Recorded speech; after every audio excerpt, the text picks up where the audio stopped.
একটা টি-20 ম্যাচে 18 বলে 19 রান দরকার একটা দলের। ক্রিজে আছেন বিশ্বসেরা ভয়ঙ্কর ব্যাটসম্যান নিকোলাস পুরান এবং কায়রন পোলার্ড। এই ম্যাচটা কি দলটা হারবে? অবশ্যই না। হারার চিন্তা তো বাস্তবত দূরের কথা, কল্পনাও কেউ করবে না। কেননা এই দুজন ব্যাটসম্যান 18 বলে 60-70 রান মিলিয়ে দেওয়ার সক্ষমতা রাখেন, সেখানে মাত্র 18 বলে 19 রান প্রয়োজন। কিন্তু এই রানটাও নিতে পারেনি এই দুজন ব্যাটসম্যান। এরকম এক অবিশ্বাস্য ঘটনা ঘটে গিয়েছে ক্রিকেটে। আর এই ঘটনা ঘটেছে আইএল টি-20-তে। আইএল টি-20-তে প্রথম ম্যাচটাতেই শ্বাসরুদ্ধকর একটা ম্যাচ হয়েছে, যেখানে পুরানরা অবিশ্বাস্যভাবে 1 রানে হেরে গিয়েছে। প্রথম ম্যাচে পোলার্ডদের দল এবাই মুখোমুখি হয়েছিল দুবাই ক্যাপিটালসের পক্ষে।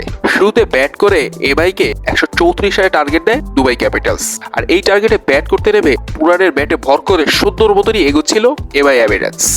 শেষমেশ ওই যে শুরুতে বলেছি ইকুয়েশনটা এরকম দাঁড়ায় 18 বলে 19 রান প্রয়োজন। ক্রিজের পোলার্ড ছিলেন অন্য প্রান্তে, কিন্তু ওই ওভারই পুরান আউট হয়ে যান। এতেও কোনো সমস্যা হবে না এরকমটাই ভেবেছিলেন অনেকেই, কেননা অন্য প্রান্তে কায়রন পোলার্ড নট আউট ছিলেন। কিন্তু এবাই এমিরাত এবং পোলার্ডের জন্য সমস্যা হয়ে দাঁড়ায় 19 নম্বর ওভার।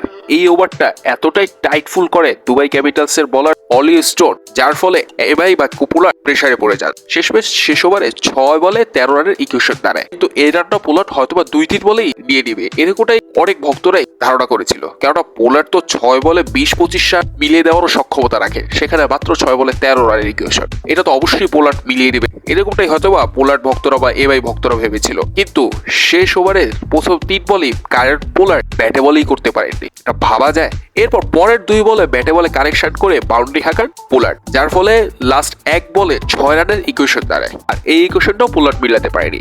ওই বলে ছক্কা মারতে পারেননি পোলার্ড, মেরেছেন 4, যার ফলে 1 রানে অবিশ্বাস্যভাবে ম্যাচ হারতে হয় পোলার্ডের দল এবাই এমিরেটসকে। আর অবিশ্বাস্যভাবে 1 রানে জিতে যায় দুবাই ক্যাপিটালস। 20 বছরের একটা ছেলে ফারহান লাস্ট ওভার করতে এসেছিল ভয়ঙ্করতম ব্যাটার পোলার্ডের সামনে, আর সেই পোলার্ডই ফারহানের বল ব্যাটে বলেই কানেকশন করতে পারেনি। ক্রিকেট ইতিহাসে হয়তোবা এটা একটা অবিশ্বাস্য ঘটনা যে পোলার্ড নট আউট থাকলেন কিন্তু ম্যাচ জিতাতে পারলেন না।